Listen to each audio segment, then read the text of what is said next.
karena kan dibilang sama siapa ya, kita udah sering main bareng ya, sebagai sesama pengusaha skincare ya. Bunda sendiri aja ke sini malam ini? Pengennya sih sama suami, cuman suami kan sibuk ya. Sekarang kan hari kerja ya. Bunda sempat ngisi acara juga, mungkin nyanyi juga, nyumbang lagu tadi Bunda? Enggak. Aku datang sebagai temen yang diundang. Karena kita kalau ketemu kan nggak pernah ada kamera nih ya gitu. Bun fokus bisnis woman juga Bun, bagaimana Bun mungkin bagi waktunya? Kebetulan kan kantor tuh di rumah, jadi aku nggak terlalu, dalam arti justru malah kalau mau lebih parah tuh sebenarnya kalau yang zaman dulu nyanyi lebih sering terbang-terbang kan. Kalau yang sekarang malah enak kantor di rumah, jadi anak bisa ketemu di rumah ya kan, walaupun di rumah pun kerja misalnya gitu, tapi paling tidak anak-anak tuh bisa anytime ketemu ibunya lah gitu loh. Kalau zaman dulu kan kita harus terbang ke mana-mana, cuma bedanya kalau sekarang aku kan terbangnya ke luar negeri nemenin suami ya gitu. Gitu. Ini emang permintaan suami juga nggak sih Bun? Untuk ngurangin entertain dan Enggak. Memang zaman aku sebelum ketemu Mas Irwan, memang aku sudah kayak udah bosen aja sama dunia musik. Jadi memang aku udah fokusnya ke dunia dagang aja gitu. Gitu. Ini bakal diwarisin juga buat anak-anak nggak sih Bun? Pastinya. Kalau nggak diwarisin udah dijual. Itu aja kan, nggak usah pusing. Anak-anak kayak kerja sendiri cari duitnya gitu kan. Gitu. Udah ngomongin anak-anak dong, gimana kabar El sama Syifa? Ya doain aja kalau El sama Syifa ya. Kita nggak tahu seperti apa mereka, apakah mereka udah jadian atau mereka TTM, aku nggak ngerti, jujur nggak ngerti gitu. Tapi ya itu doakan semoga kalau emang anaknya senang ya aku bener-bener bahagia. Kemarin kan dia disepil sama Bunda, katanya siapa yang kondangan bareng itu pacarnya gitu. Itu ya itu namanya juga aku tuh iseng gitu, demi Allah aku iseng gitu kondangan dia bawa ada orang ya kan, jadi ya kalau aku bilang pacarnya itu aku iseng nyeletuk aja, namanya aku juga ceplos ya gitu. Jadi aku nggak tahu apakah mereka pacaran atau enggak, sama sekali belum tahu sampai hari ini karena aku belum ketemu Tapi katanya ada yang bilang yang emang Bunda sebenarnya mah comblangnya juga lewat Tisa gitu Oh gimana? iya, kalau itu kan sempet waktu itu kan saya dengar si El juga, aku dengar dari siapa itu ada si Syifa tuh lagi putus tuh, itu Tisa tuh kenalin dong gitu loh, Oma kok kenalin, deketin dong gitu kan. Mereka kan sebenarnya udah kenal, si kalian udah main bareng, tuh deketin tuh cepetan comblangin gitu. Cuman iseng gitu doang, nyelotok gitu doang gitu. Tapi sejauh ini Bunda kenal Syifa mungkin bagaimana Bunda sampai akhirnya pengen coba kenalin deh sama anak gue gitu kan? Syifa sosok gimana sih buat Bunda? Aku sih baru pertama kali, cuman sekali ketemu ya, jadi ya mungkin karena memang aku itu lagi di launchingnya Rosa, dokumenternya bersama Mas Irwan, kebetulan Mas Irwan bikin filmnya Rosa, jadi memang ya namanya juga pertama kali kenal ya pasti ya masa cemberut tidak mungkin ya. First impressionnya sih baik, humble gitu sih. Berbalas makanan juga Bun. Iya, sering dikirimin sebelum itu akhirnya waduh ini harus balas nih ya kan, karena kan aku sebenarnya jujur nggak terbiasa untuk kirim makanan ya, tapi karena udah 2 kali dikirimin makanan, mau nggak mau aku harus balas ya kan. Baru kirimin makanan udah dikirim lagi, balik lagi, jadi yang ya udah kalah inilah, kalah cepet. Tapi ini kok udah restu nggak sih Bun? Loh, kalau restu sih aku merestui anak-anak dengan siapa aja, yang penting mereka bahagia, asal mereka bahagia. Kalau mereka nggak bahagia ya aku merestui mereka untuk berpisah gitu loh. Karena kan intinya kehidupan adalah kalau kamu tidak berbahagia dengan apa yang di sekeliling kamu, dengan hubungan yang toksik, mendingan kamu cabut aja gitu loh. Sebelum janur kuning bener-bener Anda berdiri tegak kan, jadi masih dalam usia masih bisa pilih-pilih lah gitu. Tapi kan pada saat pilih-pilih itu juga pilih jangan sembarangan, dalam arti kamu juga harus benar-benar memilih yang mana yang paling enak buat paling nyaman sama kalian. Bun, ini kan kemarin kan El nyusul. Dari El sendiri udah ceritain lebih kalian sendiri, jelasin, curhat. Enggak, kalau kita cuma ngeceng-cengin doang. Kita mah ketemu kita ceng-cengin paling seneng, bukan malah nanya enggak, interogasi mah enggak, karena emang paling cuman jadian belum gitu doang.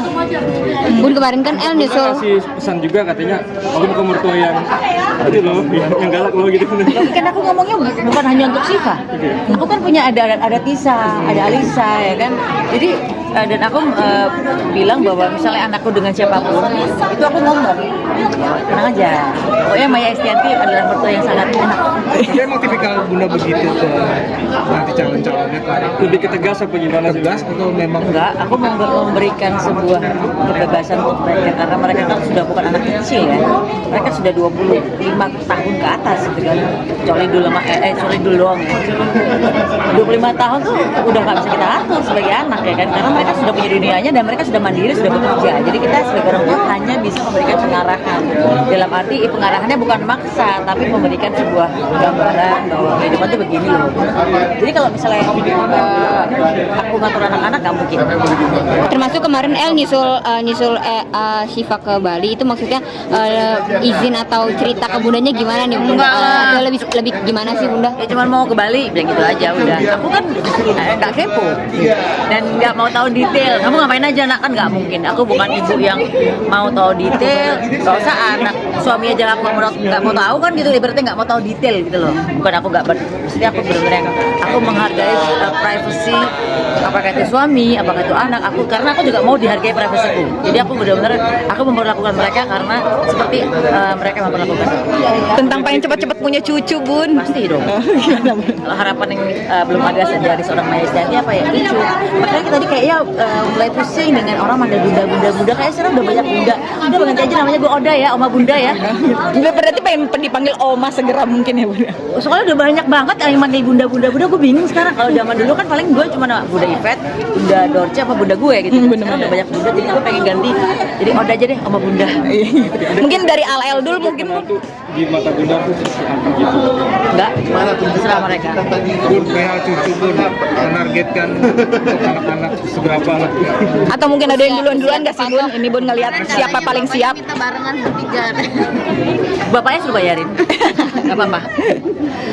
Kalau bertiga rasanya kan aneh ya, karena kan itu ada 3 keluarga yang nggak bisa digabung jadi satu gitu kan ya. Tapi kalau mau bertiga ya silakan aja. Walaupun secara mitos ya kan, aku pernah mengalami gitu bahwa aku menikah bersama kakakku barengan tahunnya bercerai dua-duanya. Jadi ya ada traumatik di situ. Tapi kalau mereka mau menikah barengan ya kenapa tidak gitu kan. Tapi ya sekali lagi kadang-kadang ada kita serahkan lagi ke Allah ya kan. Kita nggak bisa memaksakan tiga-tiganya nikah bareng. Itu pikir anak itu barang ya kan, disuruh-suruh dipaksa-paksa nggak bisa. Tapi kan benar-benar yang anak-anak terserah mau nikahnya siapa-siapa dulu. Siapa Ngomong ke anak-anak belum sih Bun? Ayo nikah, pengen punya cucu nih gitu-gitu. Oh enggak. Aku enggak pengen. Ayo nikah, pengen punya cucu enggak. Karena buat aku pernikahan itu adalah waktunya Allah, bukan waktu aku. Itu mah kita paksa anak-anak kalau memang waktunya. Cuma kita bilang Maya harus begini. Kalau misalnya itu anak-anak maksa aku, ayo udah nikah aja. Lah, menurut lo jodoh masih dari siapa? Dari Allah. Tapi anak sendiri membatasi usianya nggak sih Bunda? Anak-anak Punya sendiri target maksudnya, kan, iya, jadi dia maunya mentoknya umur berapa kan terserah anak-anak. Nah dari anak-anak Terserah gimana? anak-anak. Aku nggak batasin karena sekali lagi jodoh itu urusannya Allah, bukan urusan manusia. Bun ngeliat kesiapan mungkin dari tiga-tiga ini kan udah pada punya pasangan. Ada yang pacarannya lama, ada yang Bunda juga suka banget pasangannya gitu. Bunda mau lihat mungkin siapa duluan nih? Kalau siapa dulu aku nggak ngerti ya. Kalau secara umur mestinya Al Ghazali duluan ya. Tapi kita nggak tahu kalau ternyata besok El Rubi, gue siap nikah besok, ya silakan. Atau Dulu Jailani ternyata bilang gue siap nikah besok, ya silakan. Aku sih nggak akan tidak melarang mereka siapa duluan. Toh mereka anak laki-laki yang bilang kelangkaian juga mereka nggak terlalu ambil pusing kok gitu. Kita ya memang orang Jawa, tapi kadang-kadang kalau masalah cowok bilang kelangkaian namanya juga cowok ya kan. Kecuali cewek agak-agak gimana gitu kan. Tapi kan cewek juga nggak apa-apa juga dilangkain. Aku dulu juga nikah sama bapaknya anak-anak juga dilangkain kok, ngelangkain kakakku gitu. Jadi ada penerapan seperti itu ya Bun, ke anak-anak untuk harus dulu. Enggak. Karena sekali lagi aku percaya bahwa pernikahan itu jodoh itu waktunya Allah, bukan waktu Allah. Tapi melihat anak-anak sudah menemukan jodohnya masing-masing, agak ada rasa lega nggak Bun, tinggal satu langkah lagi nih gitu. Kan udah berpasangan semua nih Bun, tinggal pernikahan acaranya nih secara anak-anak nih. Ya paling siap-siapin tabungan buat mereka nikah lah, buat acara-acara. Kalau untuk karir anak-anak ngeliatnya seperti apa sih Bun? Aku tidak pernah memberikan sebuah ini harus jadi ini gitu. Tapi terserah anak-anak, yang penting mereka happy dan alhamdulillah anak-anak sudah tidak bergantung kepada kedua orang tua. Mereka sudah mandiri, sudah punya uang sendiri, nggak minta uang jajan sama bapaknya lah gitu. Oh dapat hadiah sih masih ya gitu. Kita yang paling pengen kasih hadiah gitu kan, karena udah lama kangen nggak diminta duit nih gitu. Oke? Kalau untuk pesan untuk anak-anak Masa depannya mereka. seperti apa mungkin? Pesan apa ya, sekali lagi aku ulangi selalu kami ke anak-anak ini juga buat kalian semuanya ya gitu. Kita kalau udah punya pasangan ingat jangan pernah menyakiti hatinya. Kemudian kalau udah terikat komitmen jangan pernah selingkuh, karena kan kalau selingkuh itu kan artinya siap menghancurkan komitmen dan kehilangan sebuah sebuah keluarga ya kan. Terus kemudian jangan pernah menduakan wanita, kemudian juga bertanggung jawab sebagai kepala keluarga. Kamu ini laki-laki ini harus menafkahi, memberikan kehidupan buat istri. Terima kasih.